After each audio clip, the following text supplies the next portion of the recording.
السلام علیکم دوستو، پروگرام مڈل ایسٹ میٹرز کے ساتھ میں ہوں شوزب عسکری۔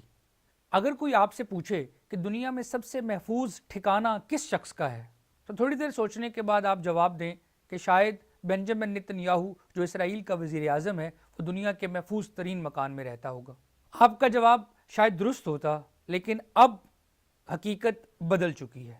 حزب اللہ جو کہ لبنان میں موجود ایک عسکری اور سیاسی تنظیم ہے اور آج کل جس کی اسرائیل کے ساتھ براہ راست جنگ چل رہی ہے، اس کے لڑاکوں نے کل بیروت سے 3 ڈرون فائر کیے۔ 2 ڈرونوں کو اسرائیل کی فضائی افواج نے مار گرایا، جبکہ تیسرا ڈرون بچ نکلا اور حیفا کراس کر کے کیسریا شہر میں اسرائیل کے وزیر اعظم بنجمن نتن یاہو کے گھر سے جا ٹکرایا۔ وہ تو اس کی خوش قسمتی تھی کہ وہ گھر پر موجود نہیں تھا، ورنہ شاید وہ زندہ نہ ہوتا۔ یہ حزب اللہ کون ہے جو دنیا کے محفوظ ترین ٹھکانوں کو بھی اپنے ڈرون حملوں کا نشانہ بناتی ہے؟ آئیے حزب اللہ کو سمجھتے ہیں۔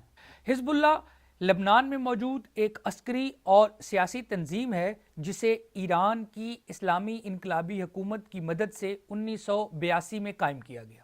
اگرچہ حزب اللہ اپنے آپ کو آفیشلی 1985 سے قائم ایک سیاسی اور عسکری جماعت کے طور پر تعارف کراتی ہے۔ حزب اللہ کے قیام کا بنیادی مقصد لبنان پر قابض اسرائیلی افواج کا خاتمہ تھا۔ اسرائیل کی فوج نے 1978 میں لبنان پر قبضہ کیا اور یہ قبضہ 1978 سے لے کر سن 2000 تک قائم رہا۔ لبنان کی آبادی میں شیعہ 30%، اہل سنت 30% اور مسیحی 30% ہیں، باقی 10% دیگر اقوام کے لوگ ہیں۔ ان بڑے مذہبی گروہوں کو لبنان میں ایک انوکھی طرز کی جمہوریت میں جگہ دی گئی ہے۔ چونکہ مسیحی طاقتور تھے اور کلونیل فرانس کے زمانے میں وہ لبنان کی معیشت پر چھائے ہوئے تھے، تو جو طائف معاہدہ 1943 میں ہوا تھا اس کے مطابق لبنان کا صدر ایک میرونائٹ کرسچن یعنی مسیحی ہوگا۔ اہل سنت والجماعت میں سے ایک آدمی لبنان کا وزیر اعظم ہوگا، جبکہ اہل تشیع کمیونٹی کو لبنان کی پارلیمان کے اندر اسپیکر کی سیٹ دی گئی تھی۔ اس انوکھے جمہوری سیٹ اپ کے ساتھ لبنان خیر خیریت سے 1982 تک ایک ایسا ملک تھا جہاں مشرق وسطیٰ اور پوری دنیا کے لوگ سیر سپاٹا کرنے جایا کرتے تھے۔ بیروت جسے لوگ مشرق وسطیٰ کا پیرس کہتے تھے، وہاں فلسطینی عسکریت پسندوں نے 1975 کے بعد آ کر پناہ لی اور وہاں سے وہ اسرائیل کے خلاف فوجی کارروائیاں کرنے لگے۔ اسرائیل فلسطینیوں کا کلا کما کرنے کے لیے لبنان میں داخل ہوا اور بیروت تک قابض ہو گیا۔ اسرائیل کی لبنان میں وحشیانہ کارروائیاں نہ صرف فلسطینیوں کے لیے جانی نقصان کا باعث تھیں، بلکہ وہاں موجود دیگر کمزور اقوام، خاص طور پر جنوبی لبنان میں آباد شیعہ، اسرائیل کے وحشیانہ ظلم و ستم کا مسلسل نشانہ بن رہے تھے۔ جنوبی لبنان کی اہل تشیع آبادی کو اسرائیل کی طاقت سے بچانے کے لیے اور لبنان کے ملک کو آزاد کرنے کے لیے اسلامی انقلابی ایران کی حکومت نے جنوبی لبنان کے اہل تشیعوں کو اپنے ساتھ انگیج کیا اور یوں 1985 میں حزب اللہ قائم ہوئی۔ حزب اللہ نے اپنے ابتدا سے لے کر سن 2000 تک اسرائیلی افواج پر ایسے خطرناک حملے کیے کہ بالآخر اسرائیل کو ایک دن اچانک بغیر کسی شرط کے لبنان چھوڑ کر بھاگنا پڑا۔ یہ حزب اللہ کی سب سے بڑی فوجی کامیابی تھی۔ حزب اللہ جو فوجی طور پر دنیا میں سب سے بڑا نان سٹیٹ ایکٹر ادارہ ہے، سیاسی طور پر لبنان میں ایک مضبوط قوت کے طور پر موجود ہے۔ 1992 میں حزب اللہ کے سیاسی دھڑے کا قیام عمل میں لایا گیا اور 1992 میں ہی حزب اللہ نے لبنان کے انتخابات میں حصہ لیا اور چند نشستیں جیت لیں۔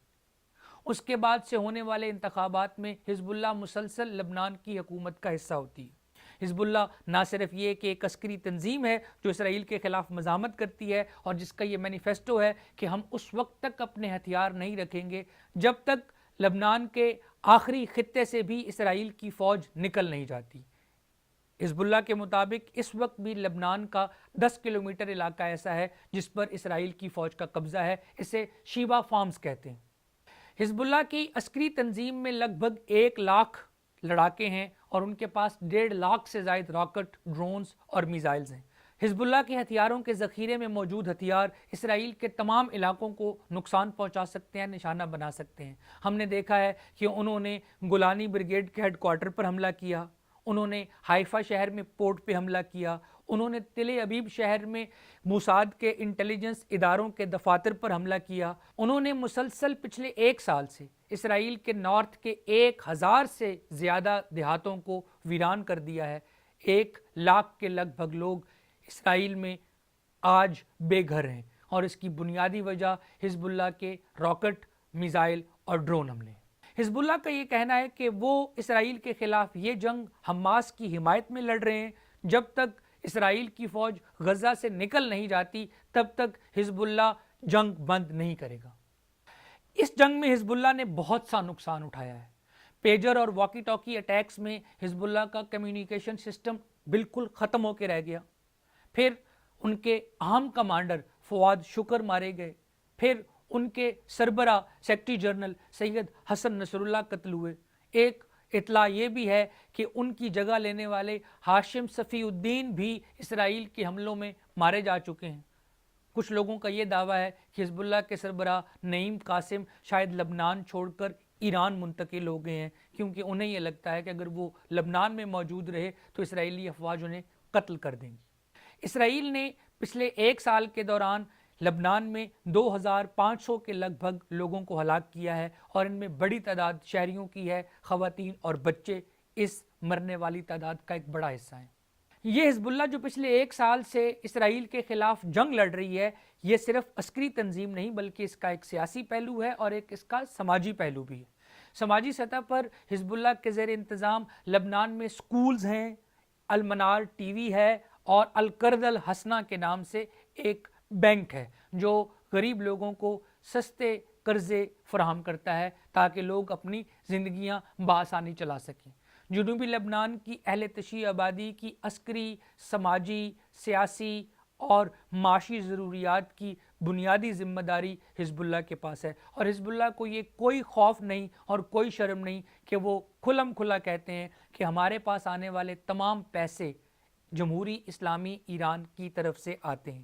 حزب اللہ کی یہ مختصر تاریخ دیکھنے اور سننے کے بعد آپ سوچ رہے ہوں گے یقیناً حزب اللہ نے سب سے ہلاکت خیز حملہ بھی اسرائیل کے خلاف ہی کیا ہوگا۔ نہیں، آپ یہاں غلط ہیں۔ اسرائیل کے خلاف لڑنے والی حزب اللہ کے ایک حملے میں سب سے زیادہ تعداد میں اسرائیلی فوجی نہیں مارے گئے، بلکہ وہ کوئی اور ملک اور کوئی اور فوجی تھے۔ وہ کون سا ملک تھا جس کے بہت زیادہ فوجی حزب اللہ کے حملے میں مارے گئے اور اس کے سیاسی اثرات کیا ہوئے، یہ ہم آپ کو کل بتائیں گے۔